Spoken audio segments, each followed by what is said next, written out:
Antonita is doing a conversation with counselors, and we're reaching out, focusing on short-term rentals. Two immediate thoughts come to mind. First is I expected to be overwhelmed with interest, and I would say it is moderate at best, which I think is a sign that the issues don't feel as strong as they did before, potentially, which I will see. The other thing is I'm hoping to summarize what we hear and bring that back to the committee to just for input in terms of what we kind of hear from the community. We're suggesting they look at the survey and then bring their ideas. Particularly, Jerry is particularly interested in focusing on density and cap that we'll have to vote on in 2025. We've asked Joe and Patrick to come to each meeting as facts people, so that if there is a fact, I mean, I've learned a lot in this process, and I think there's some misinformation out there, so they will be able to give us facts. If you want to join in a conversation as a citizen, you're welcome to do that. The only thing that I ask you to do is to indicate that you're part of the committee so that they know that. But other than that, it would be great if you could come to one of the conversations with counselors. So hopefully I'll get back to you in September, sometime in September, maybe the September meeting. Okay. I want to just start where we kind of left off last time, and with the brainstorming topics, and that's the way the agenda works too. The first thing on it was the, how to get the word out, ideas, and the first one was to change the website, and I did finally bring that up. So this is the new look of the website. The only thing that's not on it yet, which is one of the most important things in my book, is the what to do if you have an issue. And that's going to be the step 1, call the owner agent, and here's how to find the owner or agent.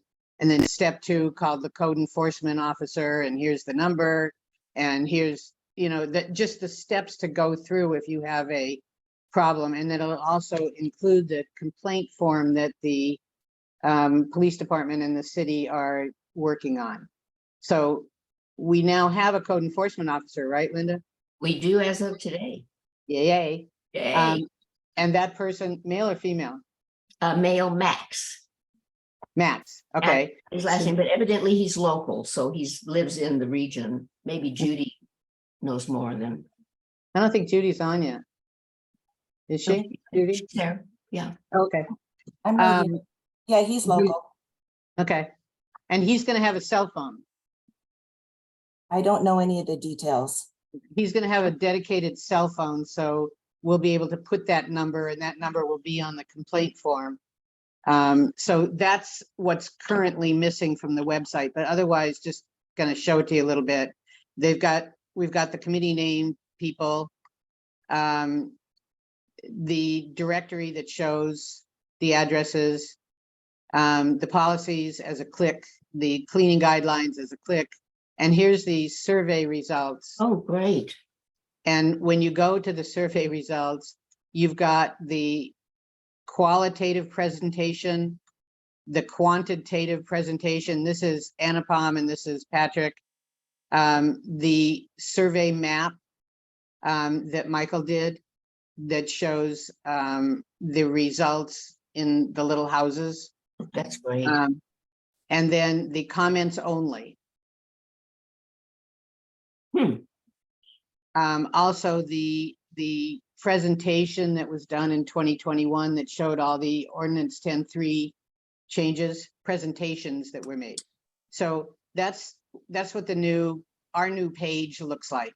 And I think that's going to be a lot more helpful. Go ahead, Cheryl. Just a question, are we gonna put the new code enforcement officers' information on that front page with all the, not officer, but all that person where by us, it lists the committee, it lists the council? Is there a place where it will say that? Yeah, and you and I mean, we kind of. I know, we talked about it. Did this together, but it'll be as front and center as this list of short-term rentals. Okay, and then I had a question, the map you put up of the short, that's the map of all short-term rentals or the map of short-term of short? The survey map. Okay, so it's the neighborhood map, Correct. oh, I see what you did, of how many are there, but not exact locations. Exactly. And I think one reason for that is if we put up a map of the exact locations, Judy would have to be updating it weekly. Yeah, that's true. And But that's, then this would be fluid, you're saying because numbers change? yeah, and short-term rentals change. Uh-huh. In other words, we have maps that were done whenever Brian did them. I want to say like February, he did those pretty little maps for us that showed the density. And they're good for as long as nobody new gets a short-term rental and nobody changes, nobody drops off the list. And as soon as somebody drops off the list, the map's inaccurate. Does that make sense? Yeah, it makes sense. I just didn't realize that was such a fluid thing. I thought it was pretty stable. Once people got on, they stayed, and I didn't realize it was moving so much. How many, How Judy? Yeah. How many? Yeah. Oh, I don't know, it just kind of varies. This time of year is when the license renewals are happening, and it's a time when people who are planning to move here full-time or use the house more, stop renting, give up their licenses. This time of the year is there's a bit of change, and then people sell their short-term rental homes and somebody else buys them, and they may or may not be a rental. And so, and people are always applying and waiting for one of those licenses. So it's, so they're, and every year's a little different, kind of depends on the economy sometimes. Other than July and August, how many a month would you say? Maybe one, there's not a lot. Okay. Sometimes 2 or 3, it just depends, but it's not a huge number. Could we put up maybe the list or the map and say as of September 1st, 2023 or something like that? Yeah, Yeah, and absolutely. even add that it would, make a commitment that we're going to update it every 6 months, once a year, whatever is determined, but say this map was created on this day and will be updated in a year. Or you don't even have to say that, but I mean, just have somebody's radar that when it was created. If it's possible, I don't want to create extra work for anybody, but I mean, I don't know, I just think that might be helpful if you're looking at it, particularly for us, I guess, if we're as we move forward with these issues and questions of density. And then the next question is, Michael, just jump in when you want. The next question is, there's 2 ways to look at the map. One is we have one that's just shows density. So I don't know if I don't think I can find it quickly enough to show it to you, but it's just, this area is red and this area is beige, showing that this area has more homes. There's that map. And then there's another map that actually shows where the houses are with little pins. And if you click on the pin, it shows you the agent and the contact number. We have both. The density one is probably doesn't need to be updated more than annually. The one with the pins would be the one that would need to be updated more often. Do you think they should both be on there, or just one, or just the other? Joe, it makes sense, like as a lo-fi, like near-term solution to have it, on there, and then we update it. We say updated quarterly or and just timestamp it as a write-off of the data at that time.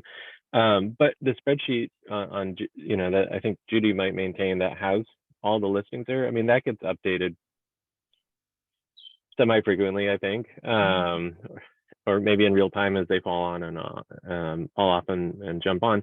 But there is and it's a technical solution, and it's just a matter of whether Brian or we have other resources that can make it happen. But you can have maps that are, especially if we move to like a web map, that the spatial data is relational to a table. That's so Judy's spreadsheet, and you can have it link up to that, to where as she updates it, you just It can just be happens.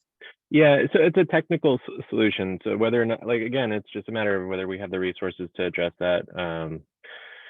But for a near-term solution, I think it makes sense to have a map that is stamped that says, current as of, X date, and at least that gives folks a general idea of what they need to do. But, thinking long-term, and again, we can park this for discussion around solutions or strategies. It'd be great for reporting or things like that, or showing where complaints are and doing that type of analysis. But we can talk about that later. So you're suggesting the one with the pins?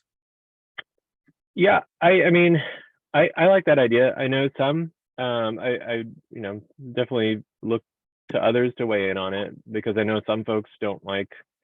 They don't even like having their address on an Excel spreadsheet, and I get that, for privacy concerns. I mean, but if they're being licensed, I mean, that's just a decision the city has to make. And that could be helpful, especially, I could see it being helpful for folks who are maybe having challenges with a neighbor, and then they realize that, it's somebody's second home. I mean, it's a different tact in resolving or addressing what those issues are than if they're a short-term rental. Well, like you said, I think it would be really helpful for our work down the road and for the cities in the future to kind of annually or at some point in time go back and say, where were the complaints? Are we seeing patterns or trends or problems or successful? So I think information is a really good thing.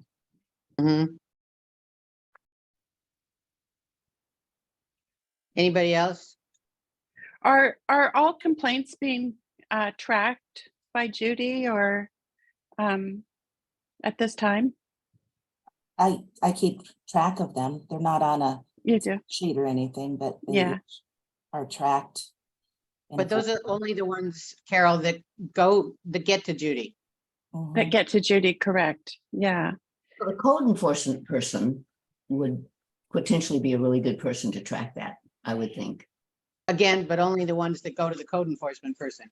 If you call Patrick about Patrick's house, he's not going to call the code enforcement person and say, by the way, I had a complaint yesterday. Not that Patrick gets any complaints, just saying.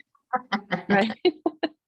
But if there's a formal complaint made, I mean, Correct. hopefully these would be problem solved without ever going to a complaint format. But if a formal complaint is made, those will be tracked. Correct. Yeah. I found the map, so let me just share that with you for a second. This is the one that it would be like this, only it would be, as Michael said, a better one. So you click on something and it shows you the agent, the phone number. Oh, that's Okay. great. Oh, yeah. So yeah, so we could do this kind of thing.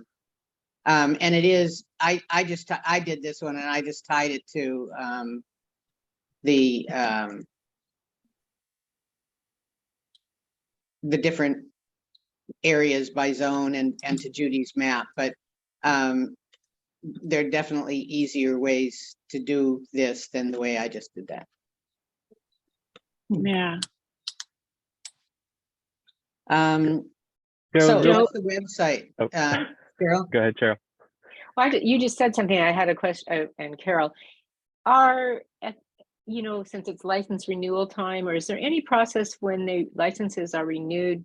Does the manager of that property or the contact person have to disclose if there has been issues or complaints? No, there's nothing in the ordinance that requires that. Mm. So currently we have no way of knowing or of asking like the CASA or any of those agencies if they've had direct complaints about a certain house. We don't have a way to know that. It's Not internal. at this time. Mhm. Mm. Yeah, Mm. that's something to think about. I don't know how that, if that makes it unmanageable, but I mean, I don't know. I think we should just think if that's an issue or not. Yeah, we've talked about that, and the Hey- city of Tillamook's new ordinance puts that in, that you're supposed to keep a log of complaints, and that log should be available to, not the city, the county of Tillamook. And that log shall be available to whoever is overseeing it. Yeah, So you'd have to that's- have it. It's the honor system, I guess, at that point. But I mean, I think the outcome that you would hope that they'd try to avoid is if they didn't self-report and there was an issue that came up, it came to light down the road that they didn't report it, then there'd be repercussions to their license or something like that.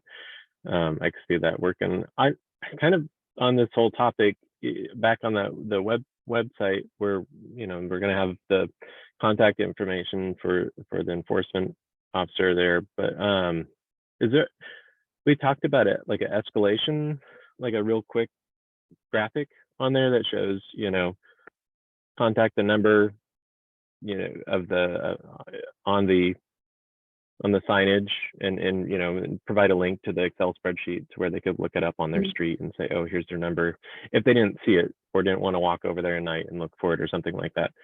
And if you're unable to resolve it, then you go to enforcement, and then it's police. I mean, or something, whatever it is, whatever we've determined or Yes. advised, you know, that you might put there. Yeah, that's the steps. Okay. Yeah, and Cheryl and I worked on it, and then I met with our new police sergeant, who's not new, but Mike Sims has been promoted to sergeant. And he and Eric, the police chief, are putting together the escalation steps, and so we'll look to them to provide how they want it escalated. Yeah, it'd be great too if there was like an example of like loud noise, and even if we could, I don't, and maybe it's silly, but like to even offer language that's like meant to like disarm this, you know, the situation. It's like, you know, here's an example, noisy neighbors, you know, and then we give an example so that people have a script that they can use that doesn't, Yeah. you know, have things to get out of hand. Yeah. So And Michael, the resolution, Yeah. oh, sorry, Mike- and the resolution, what was done and how was it resolved? Michael, were you talking about a graphic that would show like first you do this and then like a continuum and then you do that? So if someone looked at it, they wouldn't instantly call the police. They could say, Right. oh, and so not just dialogue, step one, step two, tips. You wanted some kind of visual? Yeah, I was just thinking, I mean, it doesn't have to take up the whole space, but it's like, you know, Right. a bubble here that says, you know, step one, you know, call property, you know, manager or contact, you know, step two, code enforcement, step three, you know, if it's totally out of hand, you know, they're aiming Roman candles at your house or something like that, call the police, you know, that type of thing. But you can have it real succinct, you know, as a quick example underneath each of those word bubbles, you know, example of this, example of, you know, that, to where it's just, you know, third of a page there. But if you clicked on the links to it, it would take you to the, say, the spreadsheet to contact Mm. or take you to the code officer contact. So I would think- imagine the police department would have that, like whenever they get a complaint, that how is it resolved? There might be something already done, you know, that the code enforcement officer will tap into. yeah, Yeah, I I'm not think, trying to you know, reinvent like the a wheel, special little- especially if they have something that works. But I'd like to offer that to folks who are at that Mhm. point where Yeah. they want to do something, but they might not know what the protocol and processes there. Rather than get too much in the weeds on that, after Mike comes back with the complaint form that they're working on and the steps, if you want to join us in a subcommittee of taking a look at that and seeing how what we talk about and making it do what you want it to do, that's probably a better way to go about it. Anything else on the website? Okay, so I've got, Jill, are you taking notes? Is that I'm taking notes. Carol is? I was, Okay, supposed- thank you. yeah. Okay, so on the, regarding the website, what we've got is, that we want to put the maps on and somehow update them at least quarterly, and have the density map and the pin map, and then also regarding the, complaint process, to have some kind of examples and to, finalize the steps and then get that up there. Did I miss anything? Okay. Next on,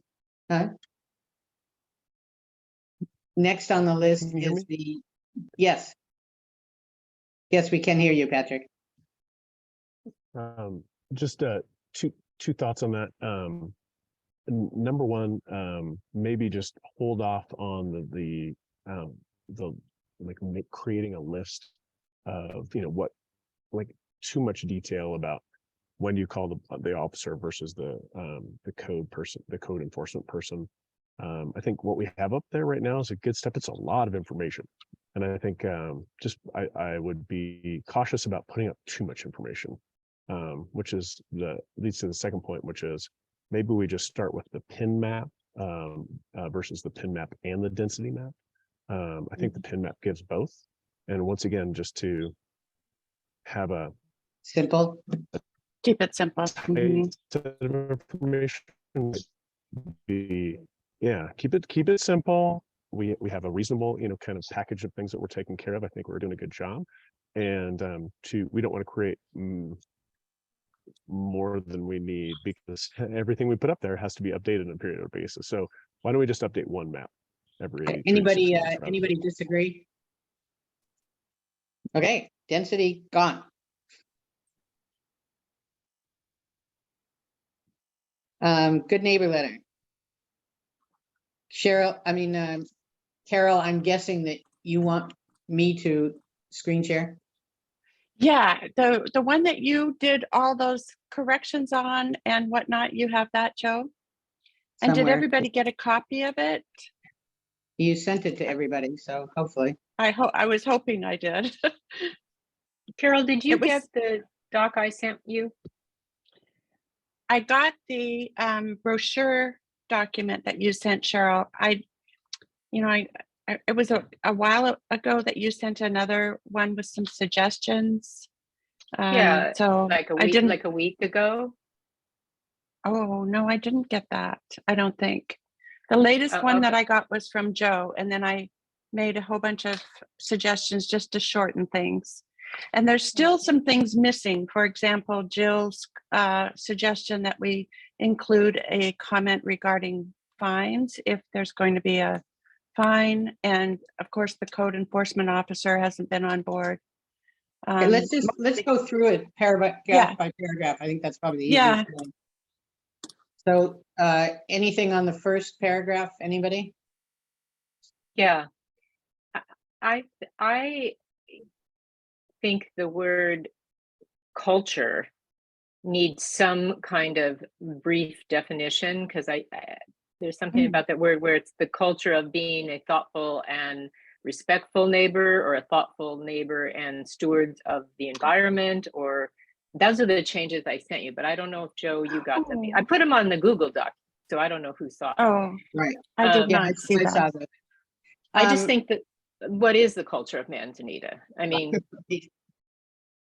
I like that idea a lot. So Cheryl, Carol, I can't change anything on here because it's a PDF. So if you just take notes on suggestions and changes. So Cheryl, you're suggesting it say Well, What? what the change I made said, during your stay, we invite you to participate in the Manzanita culture of being thoughtful neighbors and stewards of our beautiful coastal environment. But you can shorten that to, I felt like it should say something about the neighbors and stewards of, take care of the beach and dogs and everything else. But again, all of this is on the Google Doc already. Okay, I'll look for that, Cheryl. I like that a lot. I think, Okay, so- Jill and Patrick and I can talk about that too. Okay, If you can't find it, I have hard copies and I have it up so I can send it to whoever needs it. neighbors and noise, any changes there? Did I just change the screen? Yeah, you did. Hmm, You're on emails. yeah. Now we don't we're in want- density. Yeah, I know, I'm looking for it. I just gotta, it's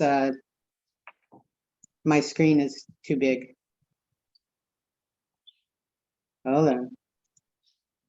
Well, while you're looking at it, I did have, not to be annoying, but I did have a couple of changes. I added a sentence about outdoor noise, because I think when you just say noise,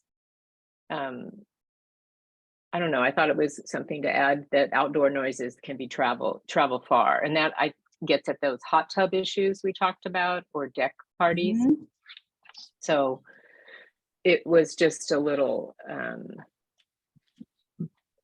please be aware that outdoor noises travel far and can be heard. I lost Okay. it. But I also support the idea, and I know that this is going to have to be pretty concise to fit on a brochure. So I think we have to choose what we say carefully for Yeah. spacing reasons. Actually, the brochure, Cheryl, that you sent had a lot of as we go through this, information on it. Yeah, I thought it did too. I thought, Yeah, I didn't like the because it was tone of the multiple pages. Yeah, but I didn't like the tone so much of it because it kind of was don't do this, don't do that. But I thought Yeah. it did kind of have a lot on it. So I guess you're right. We can do some things, but we also want that balance where people keep reading instead of just going, okay. Okay, anything neighbors and noise? Well, just, and I know we're trying to keep things concise, but is it worth having an example? One sentence to say what, because 10 to 7 a.m. it's 55 decibels, which I have a decibel meter. I'm talking right now, and if it was on, it'd be over 55 decibels. So folks understand that, sitting on the back porch, with a beverage, at night, shooting the breeze is going to be considered excessive between those hours. So, Michael, I would vote no. Okay. Because Dude. it's just too much information and people won't read it. They're not gonna read Okay. all of this, so. would you, as a thought, and this might apply to some of the other ones too, and this would be less than a sentence, but if we can point them to the ordinance number, ordinance, whether, we have that for the noise or part, some of it's in 10-3, but some of it's elsewhere, just so they know it cites to an ordinance and it's enforceable. It might carry more weight with certain people. I don't think that No? that's, Okay. yeah, I don't think anybody reads the ordinances other than me. And Agree. you. What I did was take out that first sentence. We live in a community with a variety of neighbors, and just started it with quiet hours, and then added the sentence, remember that outdoor noises travel far and can be heard by others in our community and can be disturbing. Please be aware of this and respectful. I like that. I like that too. And Cheryl, if you could directly send those to me, it sure would make it easier. I Okay, like the I can- tone. I like the tone that you're Mhm. not to be punitive, but Yeah. instead to be kind of a supportive. And that gets Michael's example in there too. Mhm. I have Mhm. I have one more suggestion. I know, and I have my spidey senses telling me it's too much, but on and I'm jumping ahead, but along these lines, but like traffic and speed limits, do we have anywhere in city limits where it's over 20 miles per hour? Is that the speed limit anywhere in town? And does anybody know? Is it I think on Okay. Neocony Boulevard, it's 25. 25? Okay. Yeah, I And was the just Kearney thinking City Road's 25. 25. Okay. I was just thinking it again, it might be overkill, but to say, there are no roads in Manzanita where the speed is over 25, or I don't know if somebody has a suggestion on how to rephrase that. So folks, because it's not posted everywhere. And so they might think, oh, this is a 35 road, or, and I Mhm. don't know if the city has a 20s plenty policy that they're working on as part of the TSP, but it'd be nice to support that if we can through. Judy or Linda, do you know? We don't have anything currently, but that suggestion has been made to council, and it's kind of in the works, I would say. Mhm. There are state statutes on speed limits for the type of road it is. I could pull those up and send them to you guys. I think ours are probably lower though, aren't they? Mhm. No, I mean, I think probably 25. In anywhere in Manzanita, I would imagine would be it. Let me see if I can find that. Okay, Mhm. while you're looking, we'll just take that into effect. Parking, we skipped. Any comments on parking? Of course. I just, I don't mean to be annoying. At the last sentence where it says, please park responsibly, I just added a comma and said tickets / fines will be issued to those that violate the parking rules. Everything has a consequence. I'm not sure we have to say it. Like speed limits, you go over, you're gonna get ticketed too. I mean, is it necessary? Will it make people follow the rules more to say that there's a fine associated with not doing it? Maybe, but I don't think it hurts to let them know that we're not just asking, that it is a policy and an ordinance that there's a penalty for. I mean, and I don't know if others can chime in. I don't think that's too negative. I put it in there as a way of saying, just so you know, you may be ticketed for this.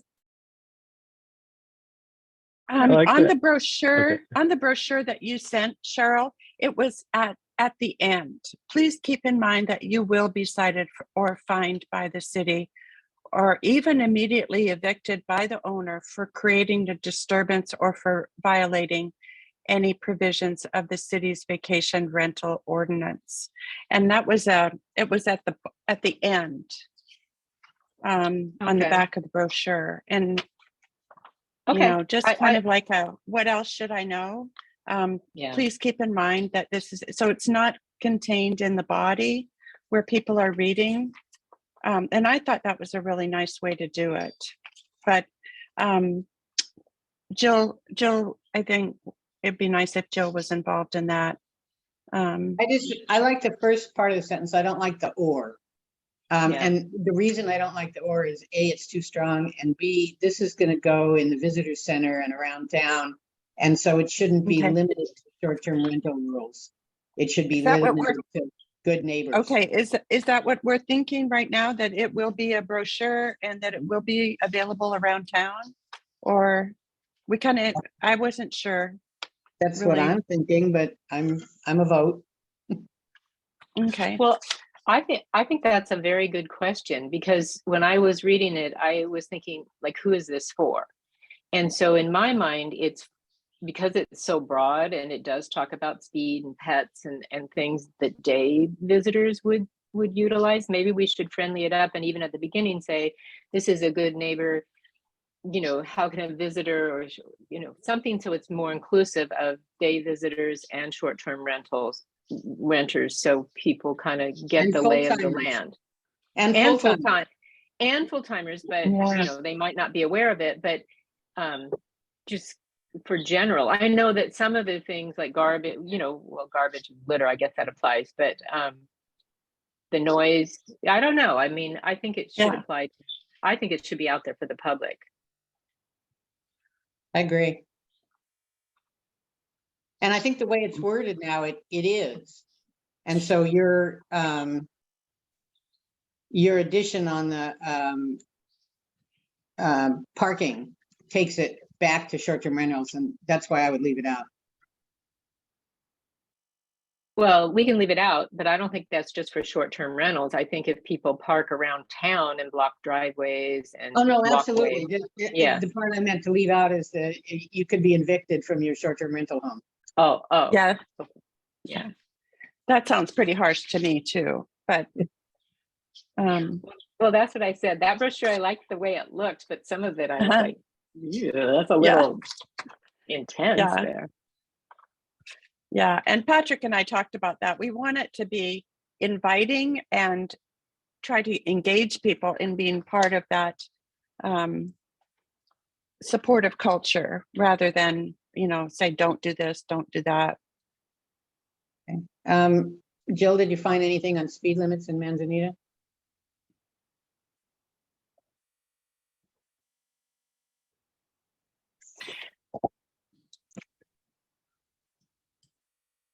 As Linda said, there was somebody at the city council meeting a few weeks ago that was asking for speed limits to be more specifically posted throughout town. And I think that Layla said that she would be working on that. Because it's not clear on different roads. People, you know, I know on Classic, people go quite quickly up and down that street. Right, and that's pretty much what I said. We're processing it. It's a work in process right now. Mhm. I would Yeah. suggest you wait until the city comes back with a proposal.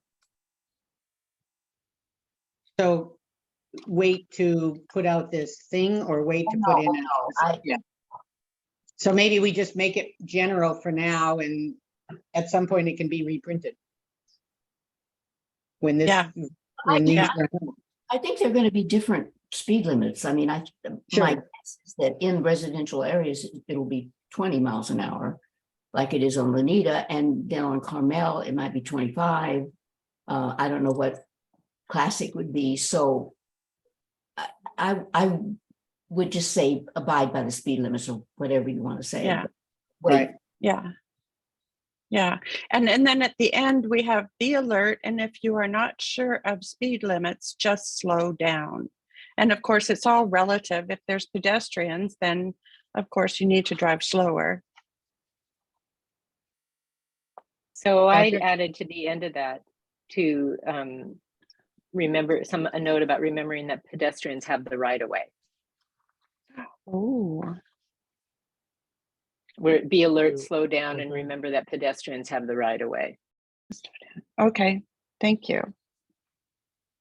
Patrick? I think I'm having trouble with my audio. Is anybody hearing this? Yep, Okay. So But you do, I'm you are just- cutting in and out. better. Can you hear this better?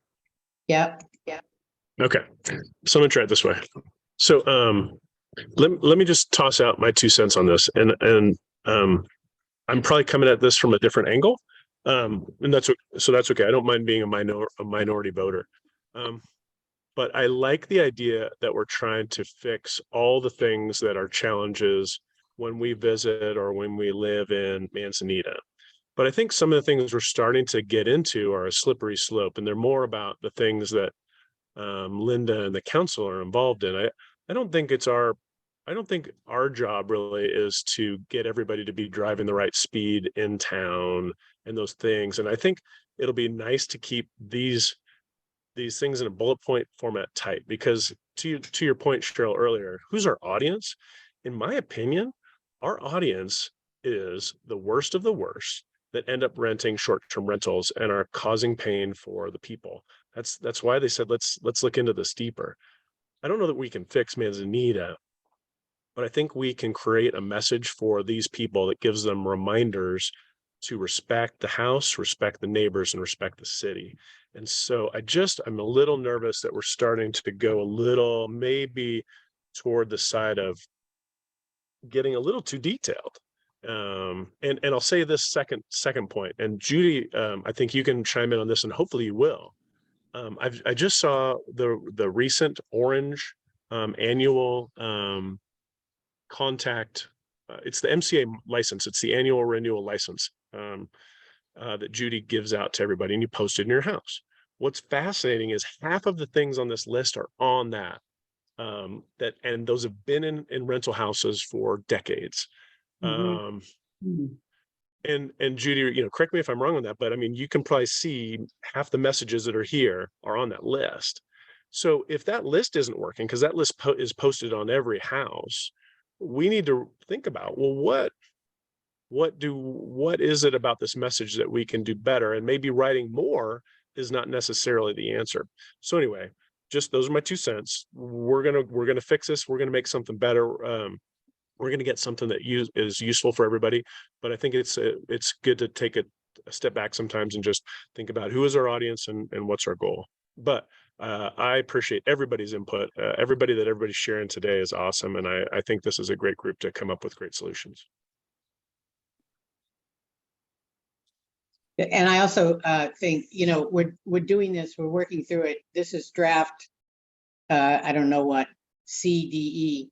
Yeah. It's still not final, and we'll still, keep honing it. And then once it's in a brochure form, we may look at it and say, ooh, too much black ink, cut it back more. And and I'm just going to be, I'll probably get in trouble for saying this, and I'll probably get in trouble with Judy for saying this, but I read in detail the MCA license thing that I get every year, and we put up in the house every year. And I was like amazed. I was like, I didn't recognize or realize how many things that we're talking about in this letter are on that, which means how many of the guests are going through it at that high level review that other people are. And so if we have something where everything is in black and white and everything is in the same font, and some of it's about recreational vehicles, what are the biggest things? What are the top things we're trying to accomplish? And if they're reading more about recreational vehicles than noise, how are we doing the service that we anticipated or hope to do? Yeah. So I'd just like to say, I don't know if people can see this if I hold it up. The Good Neighbor brochure, and I've talked with an artist about possibly doing a painting for the front of it, would actually be a little bit different than the list of rules, which I think fits with your feedback, Patrick.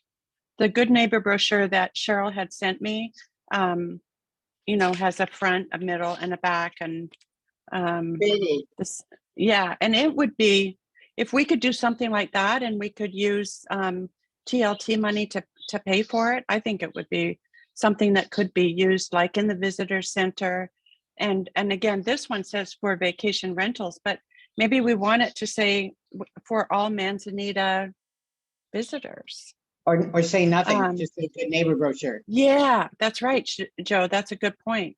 That this is kind of the atmosphere that we want to create or encourage.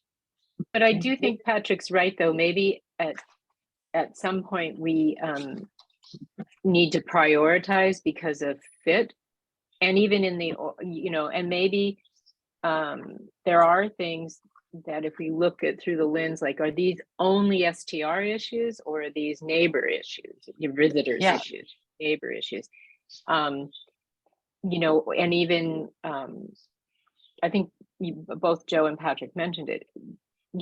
We want that look not to be just text all the way through.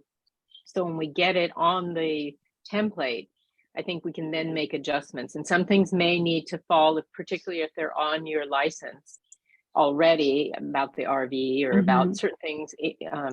Right. I mean, even the garbage, litter, it can easily be concise, put down to there's garbage cans around the town. But that's pretty obvious to everybody anyway, but they're maybe not Actually, using it. Cheryl, that's just to move it a little bit. That's my next comment. The garbage on the beach access paths is not garbage. It's dog poop. And we've had problems in the past with people putting their garbage in the dog poop containers. Oh, There I are was, very few, yeah, but I think we need to rewrite this because it leads to that. There are a couple garbage cans. There's one at the bottom of Lanita, but most of the ones on the beach access are not garbage. that's a good point. When I was talking, I was Yes. thinking about those right on Lanita, but you're right. Like what by my house there's garbage piled there frequently in the summer months. People leave their white trash bags from their picnics on the beach there. Yeah, so Sounds I would advocate for taking out the sentence that says the city provides many garbage receptacles. Or we could start putting garbage cans there. Yeah, you're gonna clean them up? Well, I mean, if people are leaving bags next to them, I mean, it's like there's a market failure happening, right? At least during the summer months, we should be putting garbage there so folks can use it instead of those. I mean, at least they're not leaving it on the beach, and so let's encourage that behavior. On the garbage and litter, and I know I would love to have something about recycling in here. I don't know what we can say because I certainly don't expect folks to drive over to the transfer station. But I'd love to, I don't know what we could say, but I'd love to have something about recycling in there. So, Aren't the bins on Lanita, there's garbage and recycling? I don't think so. I think it's just garbage. And Right at the beach entrance. I don't know. I thought there was recycling there. Oh, there's, Hmm. and just a quick story about that. I feel exactly like Michael did. And so I advocated pretty strongly for putting a recycling down at least by the beach. And everybody told me it wouldn't work. And I just thought that's crazy. I mean, because I would come off the beach and there'd be cans on top of the refuse. Yeah. I thought, wow, we'll just put some, well, long story short, it didn't work. We got baby diapers, we got all kinds of things in the recycling. People didn't pay attention to it, and it just didn't work. So I don't think we're going to be putting recycling out. I'm disappointed by that because I truly thought that would be a good idea, but was unfortunately proven wrong. I don't know what it is about visitors or people, but they just didn't pay any attention. Could we just, You know, if we take out the sentence that said the city provides many garbage receptacles and replace it with the Manzanita transfer station is at, and put in the address, That'd be please great. take your recycling there. well, Just so at least they I know have what it another, is. and may I put forth a recommendation? Yeah. Yeah. Yeah, my recommendation is this. I am disappointed in recycling efforts as well. And I'm trying to focus on the short-term rental aspects of this. And I think my recommendation is this is one of the lower issues on the survey that we had. 10.3 has been working hard to get people to do it. The owners actually have a lot of information about where to put the short-term rental garbage. They're getting better at that. I think this isn't the highest priority. I would say this letter will be okay without comments on garbage and litter for visitors and day trippers and things like that. I don't think this is the place we need it, and I think this isn't our highest priority. And I think we focus on our highest priority. Good point. Linda, can you talk real briefly about the presentation at the last council meeting about recycling and garbage? Yeah, well, so there is a new policy that is coming out in Oregon that will require that manufacturers support recycling of their particular product. So in 2025, we're going to be able to recycle a lot of additional things. And it won't cost either the county or the city additional money. It'll be supported by the manufacturers. So expect a fairly significant change in 2025. The problem is it's 2025. So between now and then, it's pretty much recycling as we're doing it right now. But there will be much broader capability of recycling things like yogurt containers and things that you just look at and think, why can't we recycle these? So in the future, there will be a lot more options. Including the option or the possibility of allowing curbside recycling.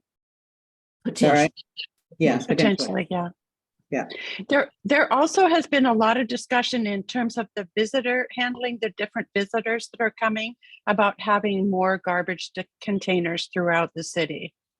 I think that came up at some of the meetings that were held by the city council.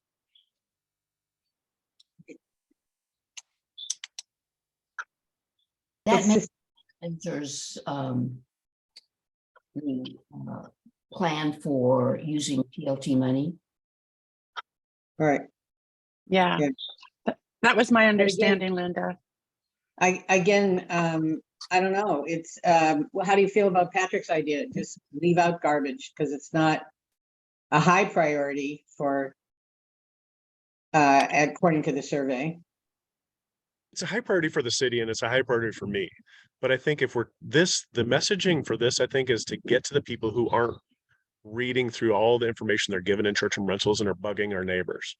So I don't think this is the message that's on our top 3 or 4 in terms of what's bugging our neighbors. And so I don't think we are going to get hurt ourselves by removing this to get to the worst of the worst short-term rental owners and letting the city kind of work its magic on, us being a community that can handle garbage, over time.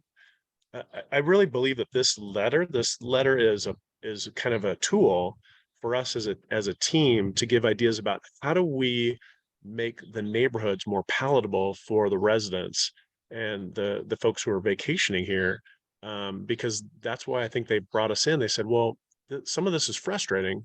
And so I was just thinking that this letter would be focusing on the things that frustrate them the most versus the things that, we want to see in Manzanita the most. What are the things that we can make a difference in by talking to short-term rental guests? Mm-hmm. Joe, Yeah. Yep. didn't we add the recycling information to the window film?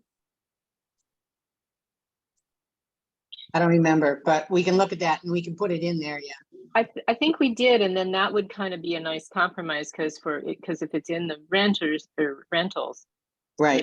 STRs, and then so we're doing our best to get the word out, Okay. given where we are right now. Mm-hmm. Anybody want to advocate strongly for leaving garbage and litter in? I don't care if it's strongly or just advocate. Yeah, Well, I would. Go ahead, Michael.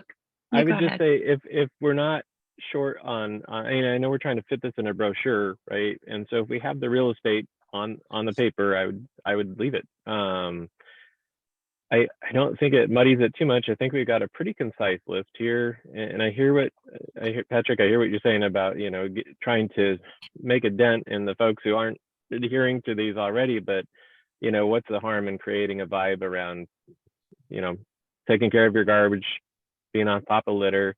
And I would just say, garbage and litter and recycling. And the only thing, we could take out the part about beach access and then just add a thing that says thanks for recycling. And that's all. It has to be something simple. I just want the vibe out there. And if that causes one STR guest to contact their manager and say, hey, I can't find the recycling bin, and then it makes them think, oh, you know what, I should put a bin in there. I mean, that would mean the world to me. So maybe that's rose colored glasses here, but that'd be my hope, that it keeps some momentum to when 2025 comes around, everybody's ready to rock and roll when it comes to recycling. So Maybe we rewrite this section a little bit so it for the beach and the visitors, it has more of a tone of pack out your garbage. Yeah, I like that. pack it Okay, and out throw in and, recycling if there's room, and and throw then, in the recycling I mean, there are some limited receptacles in town, but just because, you know, I just think it gets too complicated. The other thing though I do question, Michael, is that first paragraph there under garbage totally is for STRs. It's not for necessarily homeowners, other than I don't know if we want Right. that or not. So I think that's the question. Why is that bad? Well, go- I don't know if it's What's- bad. I thought we had just talked about broadening this to prioritize the information that had a general appeal to everyone. Yeah, it might be redundant, Patrick, from what's already posted in the home too, that the homeowners provide secure garbage containers.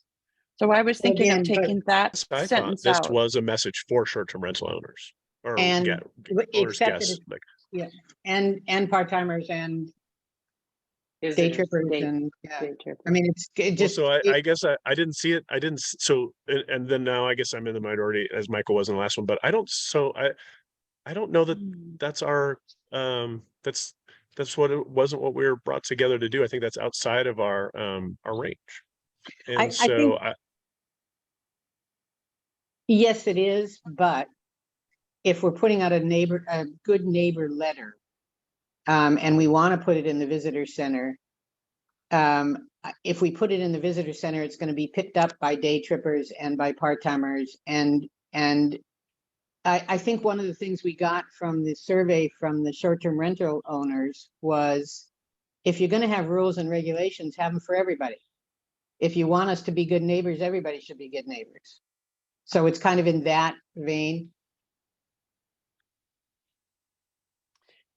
I think Patrick might have missed the beginning of the meeting for a little bit where we talked about that briefly. Of broadening this so that it's a good neighbor brochure for whoever's interested. I mean, I just- see your I don't point, mind, Patrick. I don't mind having a good neighbor brochure. I hope, I just hope that we don't go down a rabbit hole and forget, what was our original goal. Because Right. Okay. I think we can do both. I think. But yeah, let's work on the garbage and litter and rewrite it. and see Okay. what we can do. Recreational vehicles, is just, it's recreational vehicles, and the way the wording is, they're not allowed, period. RVs are not to be used as sleeping quarters within Manzanita city limits. Do you want to Okay. change that to camping? I don't know, because we talk about tents too. Well, Or- the ordinance says recreational Oh, vehicles it does? Okay. Okay. are not allowed to be used as sleeping quarters within Manzanita city limits. So take out tents.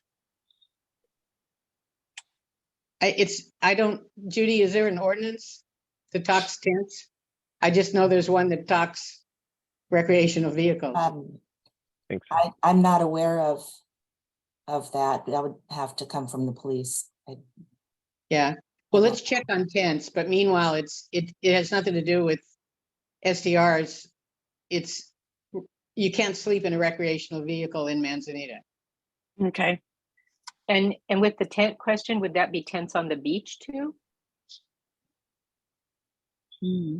We can't regulate. That's not in Manzanita. No, I didn't. I'm just saying, if we're going to put Yeah, I something in don't know. about an RV and tents, is it something that needs to, are not allowed in the city streets or on the beach, or is that getting too deep in the woods? I don't know. We have tents down at the beach at our end. Mhm. And I know people do put tents on their own property. Like No, if I'm talking about for on the kids beach. or People yeah, post up but- and camp on the beach. Carol, if you could just check with, call the non-emergency police number and ask. okay, I'll do it. Pets. Any issues on pets? I only had one thing with, it says doggy bags. Mhm. shouldn't it be doggy poop bag? Because isn't a doggy bag something you get at the restaurant? I don't Or is know. that good enough? I don't know. I thought I read it and I laughed when I went doggy bags. Doggy, Yeah. how about waste? about waste Doggy bag? waste. Okay. And you don't even have to say doggy, just say waste bags and receptacles. Waste bags and receptacles, make it short, yeah. Wildlife, anything? Okay. I have a question on pets. Mm, What are the clearly defined off-leash areas? Mhm. Because, you know, I looked at the leash law, there aren't, any, dogs are supposed to be on a leash unless it's the beach, which is, it's the state of Oregon, not Manzanita. Hmm. So, you have a point. We don't, And- it's not yeah. enforced, but you're right. And even on the beach, if you have a dog that could attack or be aggressive, I think you still need to keep them on a leash. Why don't you just take off the first sentence? How about leash your pet Yeah, or keep your pet under control at all times. Leash your pet and or well, I don't think there's an and or, again, the ordinance. is to leash your pet. Okay. Yeah, not that it's enforced, but it's there.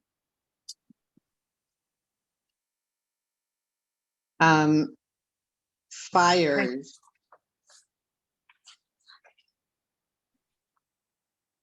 Anything on fires? I had a renter ask me if she could build a fire on the beach, and I didn't see anything that said that she couldn't. You're not, yeah, there's the direction out there is you're not supposed to use driftwood and it needs to be 50 feet away from dune vegetation, I think is pretty close to the Is that language an that's out there. ordinance? Yeah. Yeah, I forget where I read it, but Yeah, it was on Facebook and I think it came from Tillamook County or the Parks Department. I can't remember which. It would be, a When I read this, I suggested we add that in too, Michael, that we add in a recommend rules about the fires must be, you don't use the driftwood and it has to be away from the dune or the grassy area, X number of feet. But I think it was I think the Parks Department, the state park put something out about it. They But did. there is something that says, I don't know. I looked What, at the 50 state feet? parks website. I didn't. You didn't see it? Yeah. I And would that recommend was to the get a hold of answer. the fire department. They would know those things. That's Yeah. a good Yeah. idea. I would love to have something in there about burning driftwood because that is one of my kids' favorite things to do is to go climb on some of the big driftwood, safely Yes. down there. I mean, it's like nature's park for them, and it's just heartbreaking to see something torched and then they can't climb on it because it's just charred. So it'd be great to have something like that in here. Yeah, Carol, Perfect. check with the fire department. See what, Okay. and again, I mean, the thing they put out was a page long, and so you got to figure out what should be in and what doesn't need to be in. We don't need to duplicate the fire department page-long memo. so. Right. But maybe we could say something really short and relevant that captures that. So, Right. Go ahead, Linda. so Manzanita Beach Getaways has a pretty, on their website, has Oh, short, specific. Oh, good. So it might be worth looking at that. Okay. on their website. Okay, I'll check that out. Fireworks, this is not an accurate sentence. Illegal fireworks are not allowed within the city limit of Manzanita, but that's kind of a oxymoron or redundant or something like that. Legal fireworks are not banned in the city limits of Manzanita.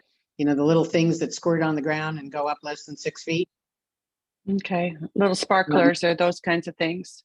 Yeah, so I would leave this out because it's a, it's an issue during the week preceding, and I know my mother's on this call and she's going to kill me, but I don't think it's that big an issue most of the year.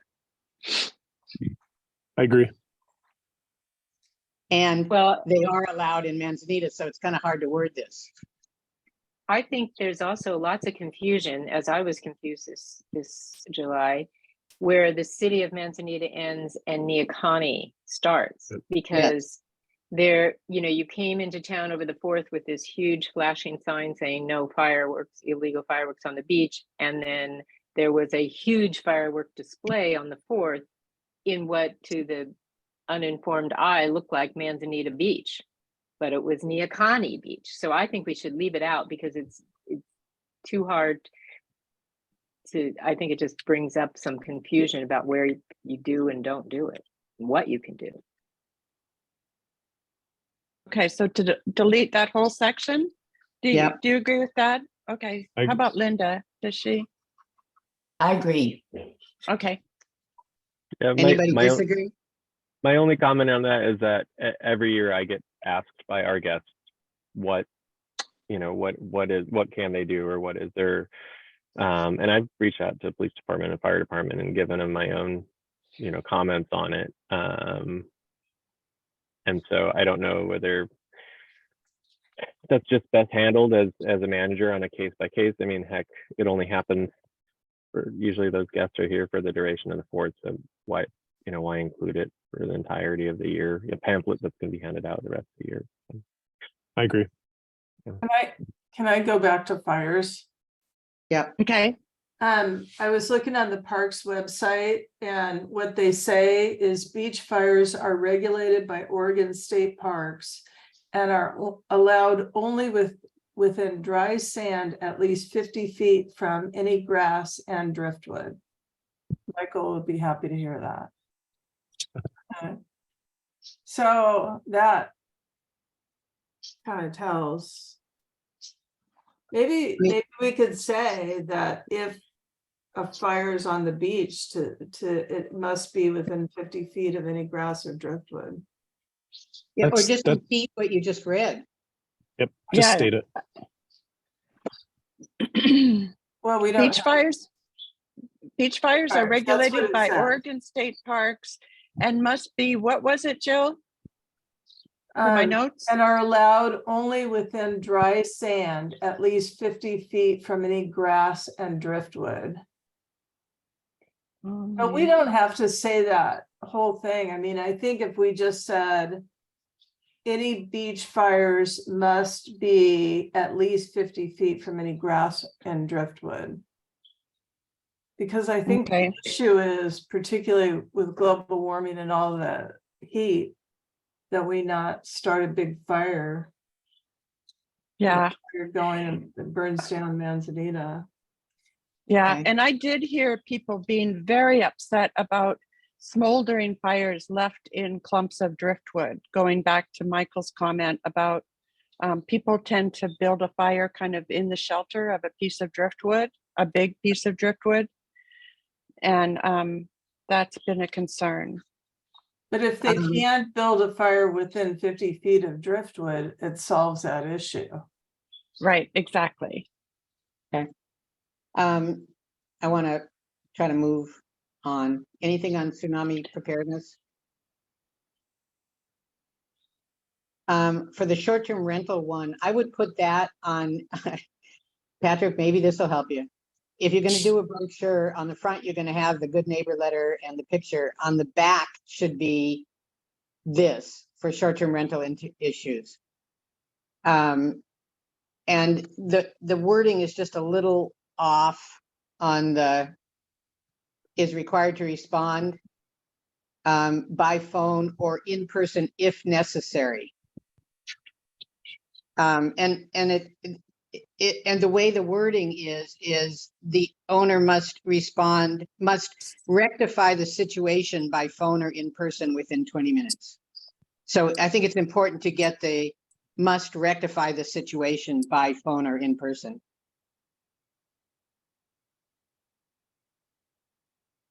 We worked So really it hard. should be more than respond, so it's to Yeah. rectify. Yeah, because if you call up and say, hey, you got to quiet down, and they don't, you've responded, but that didn't do anything. So it's Can must we use rectify. a different word? other than rectify? Well, that's what's in the ordinance. That's why I used it. Yeah, Says I must just, rectify the situation But what's by the phone point? within 20 minutes. Yeah. Yeah, it's hard to control people, isn't it? So the agent is posted to respond and And must Problem rectify solved. the situation by Uh, phone or in person.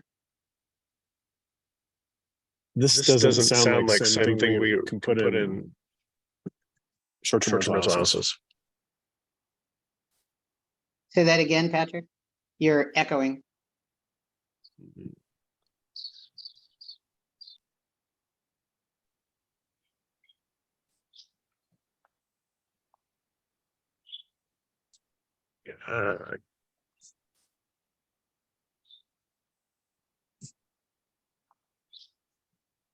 I'm not sure that my sound is working very well.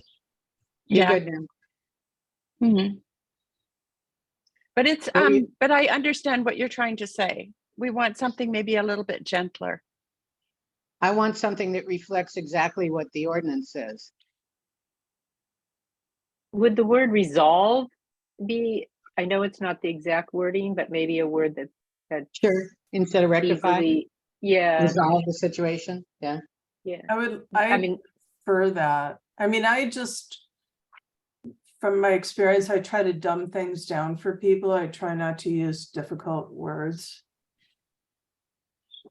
I like to Okay. think of it as friendlying it up a little bit, so it's, so people, so it doesn't, sometimes the ordinance words are not the most friendly. Yeah, I'm fine with that. I just, yeah, it just, the difference is that it gets resolution as opposed to just making the phone call. So just reword it so it shows that that they've got to do something, not just call.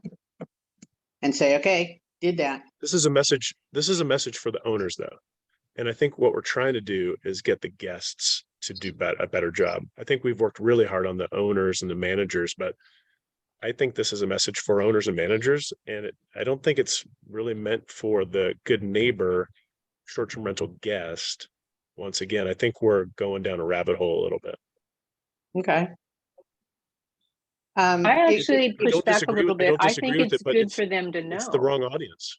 Yeah, I on board with Patrick, I agree. I mean, they're not the ones. This is for people who are unhappy with what's going on at the house. Yeah, this is for code enforcement officers and the numbers that tell people about those. but if I'm a renter and I'm reading this and I know how this works, that if I get a call, it has to be resolved in 20 minutes. I looked at this more as an educational, and it's really a very short sentence that I didn't, I mean, I thought it was something that might educate the renter as well as neighbors around. But that's just my thought. But it is already in the house. It's already in Judy's letter. Yeah, I also see it as talking to friends and neighbors that I know. They don't know this, and well, if I call, nothing will happen. So it's just it's an education that yeah, they're supposed to fix it in 20. Well, I never call because they don't live here. I mean, it's just I don't.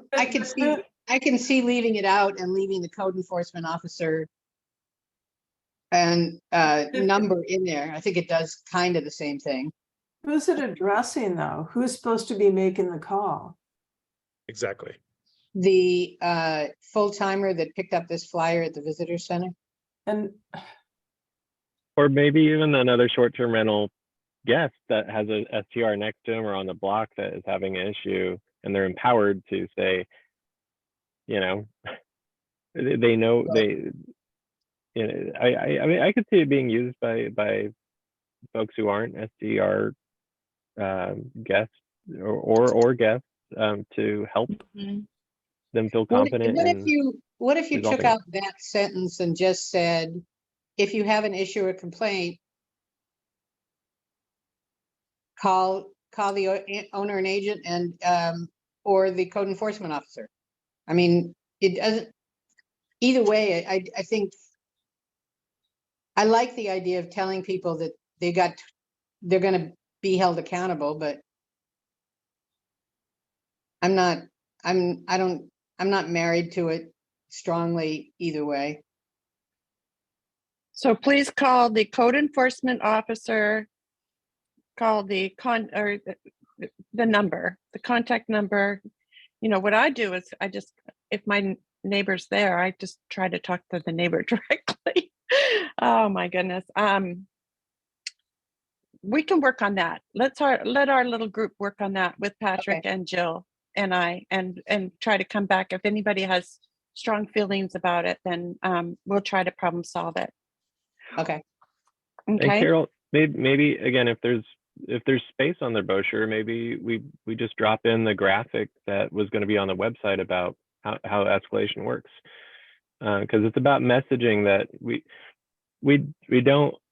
You know, I'm hesitant to just funneling everything to the code enforcement officer, because I think part of being a good neighbor is being able to just work it out, right? And Yes, so if at we all can- possible. Yeah. Yeah. Do you have that graph? What about saying, for more information on short-term rentals, and then put the website address? Yeah, I I'd like like to see some stuff here, but I think you could also have the website address. We've got the whole back page, because I think this should be the only thing on the back page. So what, yeah. I wanna The have a brochure community- I'm thinking of, you guys, is 1, 2, yeah, is a little more extensive than just a front page and a back page. No, it's a- fold it up and I'll show you what I mean. And show me the picture on the front. Fold it up. Okay, now flip it over to the back There. page. That page should have the short-term rental info. Yes, that's correct. That's the back page to me. Okay. Yeah, why don't you guys wordsmith it a little bit and see what you can come up with? Hey, Joe, the only thing before we close out the topic, I just wanted to kind of put out to the group. The only thing I don't think I saw in here was lighting, and I'm not sure this is appropriate place to address it, but if we had just something that says lighting and say that we are a dark skies friendly community. I know the ordinance only applies to STRs, but I think as a community we would all, I think that's a fair statement. At least the feedback from the survey and from what we've heard on these meetings. So if there's a sentence that we could do to encourage people to be mindful of lanterns, lights, and whatever they're doing, you know, because sometimes you're out barbecuing at night and then they bring a spotlight in the backyard to see what they're doing. I don't know if it's worth putting in here, but I just wanted to put out there for the group to weigh in on. I would suggest you write a little blurb that just says something about bright lights in people's windows and leave out the dark sky community part until the city makes it citywide. Yep. But I mean, if you put out a blurb and let us take a look at it and see where it goes. You know, I think Okay. the next time we talk about this, I think it'll be important to talk about where will this document be, because that's going to determine who's reading this document. And I really Right. think we need to take a step back and go, we need a document for guests who are new to the community, and we need a document for the people who live here who don't know who to contact when they need help.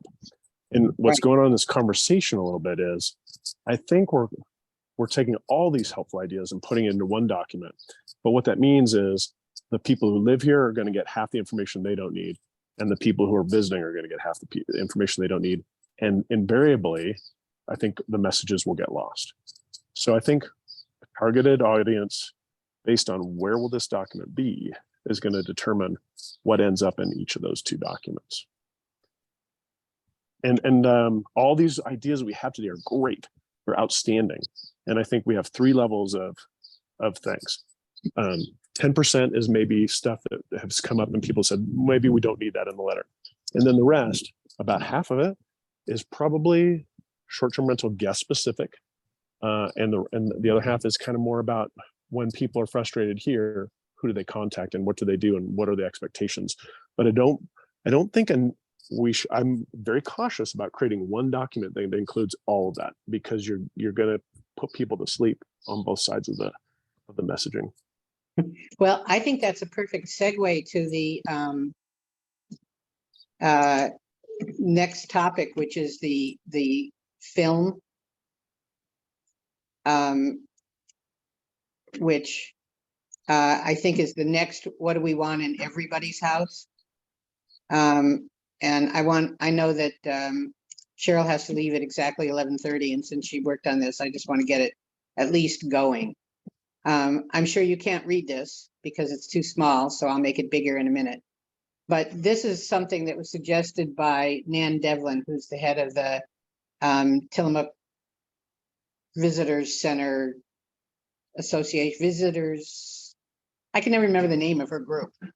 It's the people that have all the money from the transient lodging tax that spend it on various and sundry things. And when Patrick originally talked about magnets, which I think we can do both, magnets being smaller and you have to have a refrigerator that's sticky.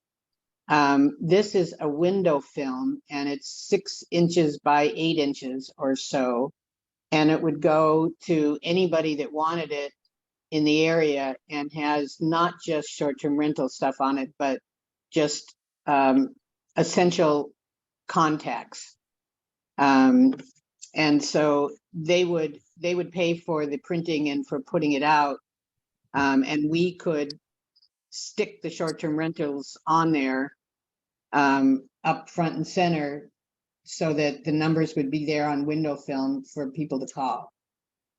Can it stick to the refrigerator too?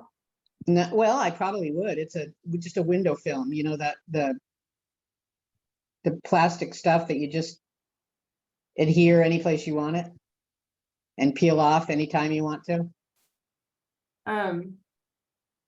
Could we put in something about the power, because it's always going off at the house? Yeah. Yeah. Like, Good point. add that That's to a good the- suggestion. We also Okay. should add something about the recycling here, I think, based on our previous conversation. Okay, power, recycling. Anything else? Anything not need to be on there? Just speaking to the reason we put this together, this was to address the one issue that came up in the survey, which was people didn't know how to interact with short-term rental folks. They didn't know to look at the sign, and secondarily, we didn't have a code enforcement officer. That's what was the genesis of this idea. And so I would just say, this is really tight and this is looking really good. I would be really cautious about going in and adding more stuff that will end up in other documents. But this was a way to really bridge that gap between the folks who are frustrated, didn't know who to contact. And then on the side, Nan said, hey, let's add the medical stuff, the non-emergency. I would just say, this was the main point of this was short-term rental contacts and resolution. And so I love how it's kind of highlighted up in the upper right-hand corner. The more we add, the font gets smaller. So hopefully it fits, but just maybe keep that in mind. Well, I'm thinking, to that point, there's some things we don't have to have both travel things. We don't have to have both animal control things. We could pick one and then throw in power. I think power is kind of essential. Although you can't do anything about it, but and then the recycling, but take out some stuff that isn't as essential. Because I think you're right. It's the same thing. Less is more. Well, we had talked about maybe taking out the hospitals and leaving the urgent care and the more local, because people, I mean, if you need a hospital, you might call 911 and then the wheels start turning. But I don't know how everybody feels about that.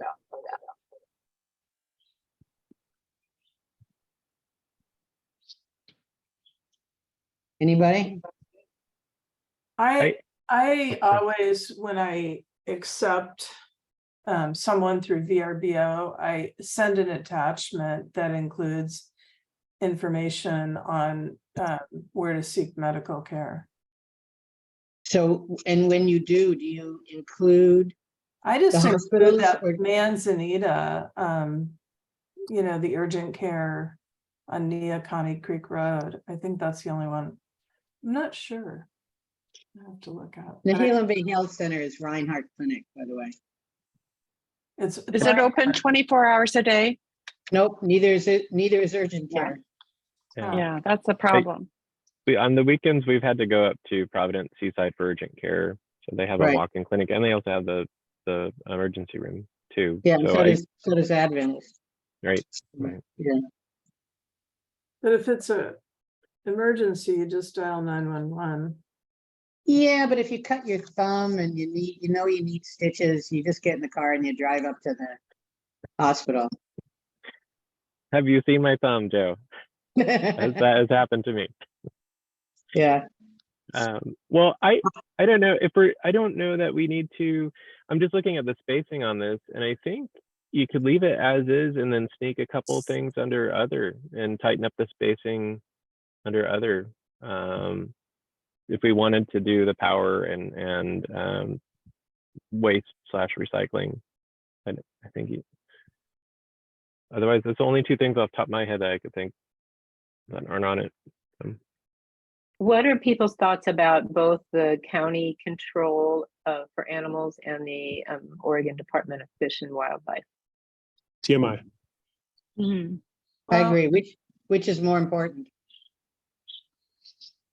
Well, they just had a cougar. Yeah, I mean, so otherwise I would think the Oregon Department of Fish and Wildlife may not be important, but well, the reason I would argue for that is that's also appropriate if you find something on the beach or you have a question about more wildlife. You know, and given that we have bears and cougars and things like that, red whales. yeah, and Sharks. that maybe the county animal one, if there's no room, could go away. Animal is the one you call if you find a dog. Yeah. I agree with that. Yeah, that's true, but don't Or most maybe we people could use just social media? tighten up the language under Oregon Department of Fish and Wildlife to say dead or wild animals. Yeah, I'll work on it. I'll see if I can get everything in. If I can't, I'll take out animal control. I think I can also take out the phone number for ODOT. Because people who use ODOT don't call, they look it up on their phone.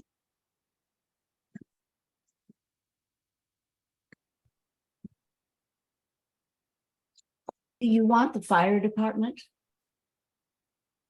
in there?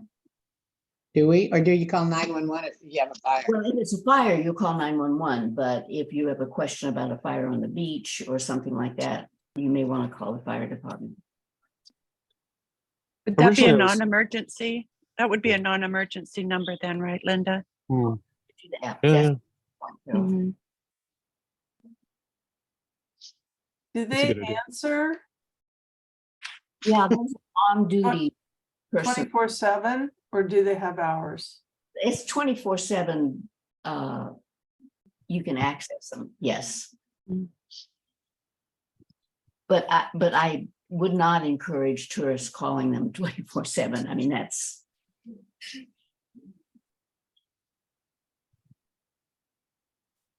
That's a bit Yeah. excessive. The 911, I think Carol's right, the 911 or the non-emergency. And what about the Tillamook County alerts? Is that how important? Linda, I'm gonna ask you this one. How important is that one? Fairly, Alerts. I mean, it's a text.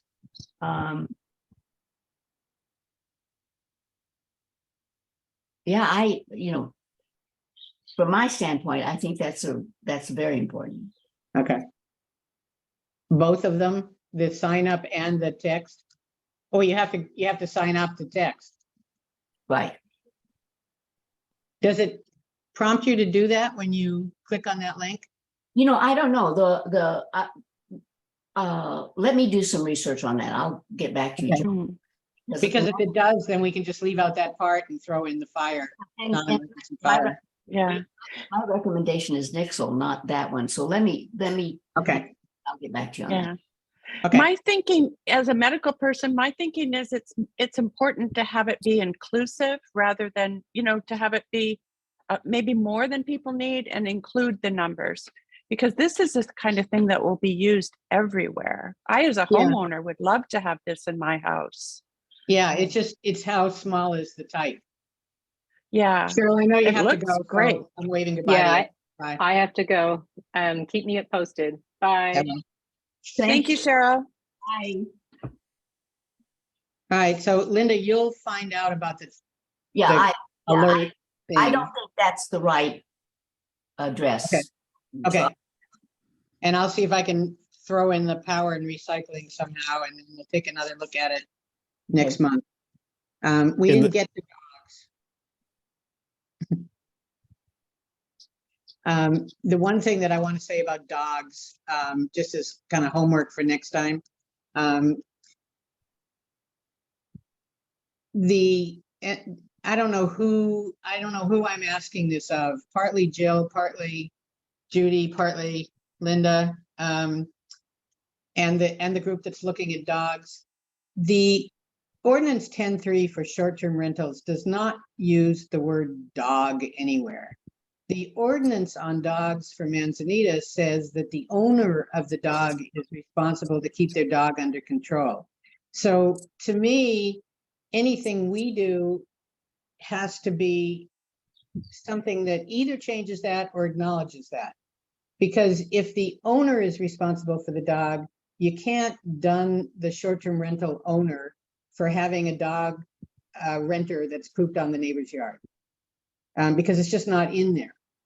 So we either have to change that, we have to accept that, but that's an issue. Dogs are a big issue with neighbors of people with dogs. But where is the responsibility? Is it with the owner of the dog? Or is it with the owner of the short-term rental? And right now, according to the ordinances, it's with the owner of the dog, which personally I think is where it should be. But maybe agree. what we find the renter, not the owner, the renter. So that's just my 2 cents for when we get around to talking about dogs. I think part of the problem is there's no, we don't have a code enforcement officer. And they seem to have the rules in place, but nobody to contact when the dog comes on to someone else's property and poops or does whatever, chases Yeah, them. Jill, I think that's part of the problem, but the problem is now we do have a code enforcement officer. But Oh, we in the do. past, yeah, in the past, as of today, max. As of in the past, when a dog of a short-term renter caused problems for a neighbor, the owner of the short-term rental home was cited.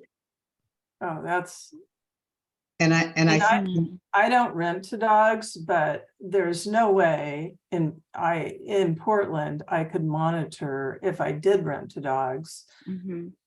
what the owner's doing with. Yeah. In fact, they may be bringing dogs even though I say no dogs. I don't know. Yeah. Right. Right, so we need to think about that and how to fix it and how to acknowledge that.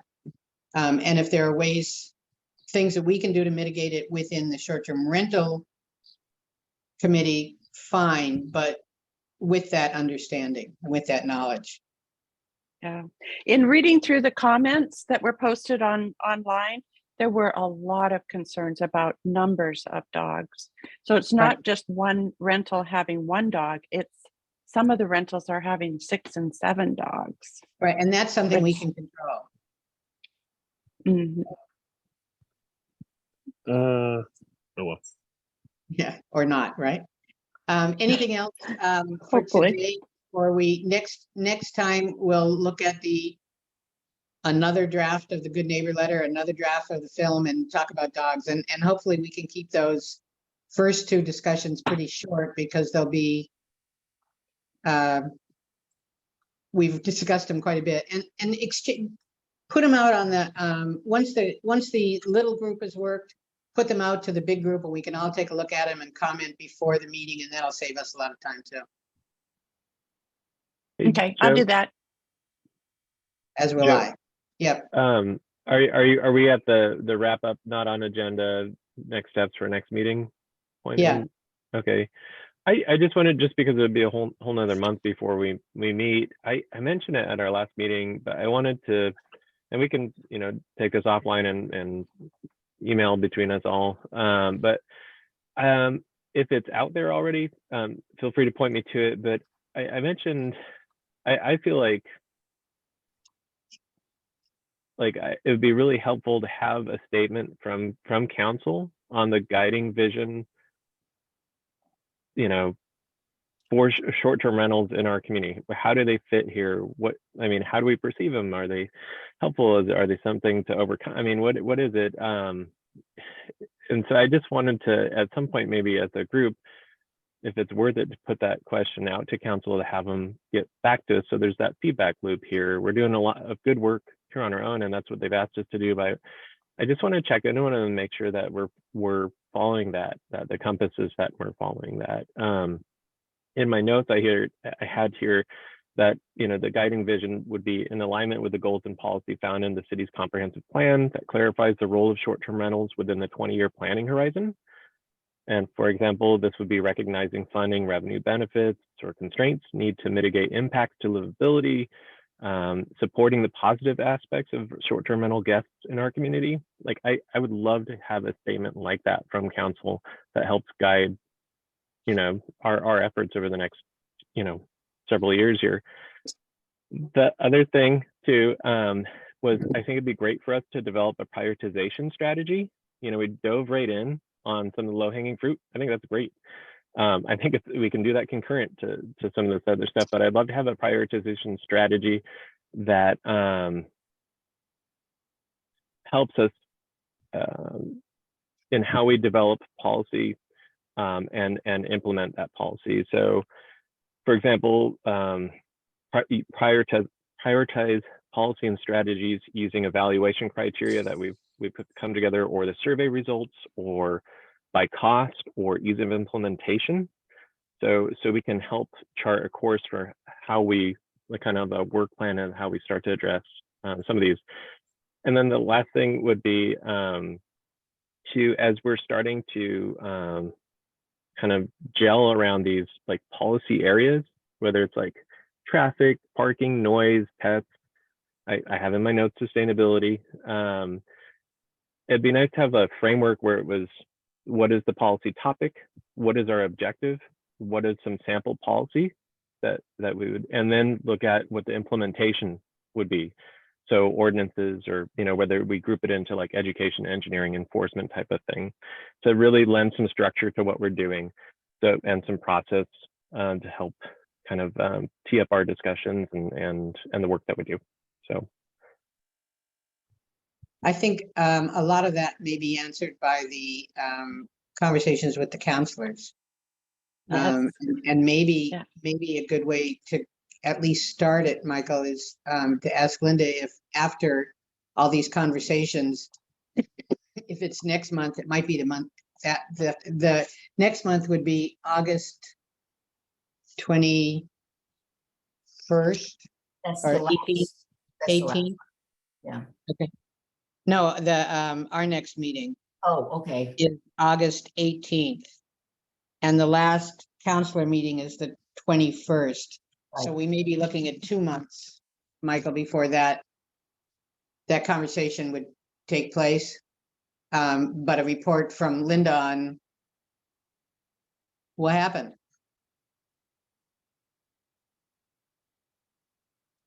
Sounds like a deal.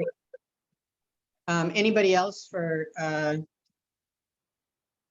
agenda I think- for, Yeah, I think that's a really good idea, and maybe out of the city council, the conversations with counselors, they could come up with a vision. But I also really like Michael's idea of trying to define our work priorities.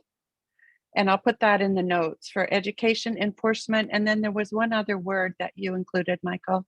Well, we use the word engineering in my work, Engineering. but it doesn't have to be that. But I mean, education is like, you know, the outreach or the pamphlets like we're doing. Enforcement is the code enforcement officer. Michael, how does that differ from the brainstorming topics that we came up with last month? Well, I'm not looking to redo it. It's just I would love to have like some structure to how, you know, we start putting these into buckets. So we can, you know, and if there's opportunity to overlap between the strategies, then that might be a good way for us to start visualizing these and mapping them out along with like some implementation recommendations. So Okay. Joe, maybe what Michael's saying is what you started with the brainstorming is the first step of that prioritization, and maybe you know, just kind of continuing that. And you know, we don't need to wait for city council and their 20-year plan. That when we get that is going to be great. But I think we have from the survey and from that brainstorming a great list of things to do in the next 3 years. And so to Michael's point, maybe we take those and we go, hey, what are the first three that we want to work on, you know, or put them in high, medium, and low, and that's the prioritization. And I thought that was a neat idea from Michael, and that sounds good. Yeah, I agree. And I support that as well. I also want to keep on the radar a fairly regular check back with city council to talk about what you've done, where you are. At that point, this might be a good conversation to have with council in terms of what your expectations of council are, or what your wishes would that would be a great way to start that conversation too. I also want to remind us all, once we have this good neighbor letter draft, and once we have these sticky film draft, they're drafts, and then they need, as Layla pointed out a while ago, then they need to go to the city for vetting. Because we don't want to put something out there that isn't true, or that they can't do, or that causes a whole bunch more work for them. So while these are, you know, we're going to suggest them, but before they even go anywhere, they're going to go to the city for them to kind of mull over and look at. And when I say city, that's Judy, Layla, whoever else, the police department, whoever needs to look at it. Yeah. Okay. Yeah. I also, I just want to thank everybody. I think we got a lot done today. And a good input from everybody. I also, Michael Gardner, want to thank you just for showing up every week. And if you ever feel like you have something to say, just say it. Anything else? Good meeting, very good meeting. Okay. Good to talk to you all. Hope to see some of you at the talking with the counselors. Yes. But be nice, okay? Yeah. I'm glad that, Joe, I'm glad you and Patrick are going to attend those. I think that'll be really helpful too. Thanks. But again, we are fact checkers. We're not saying, here's what we want to do and here's how we want to do it. Right. We're just, Right. we're But you listening. can listen and Yeah. and have input to answer questions. Yeah. Okay. I got to go study 10-3. Yeah. Okay. Thanks, everybody. Bye.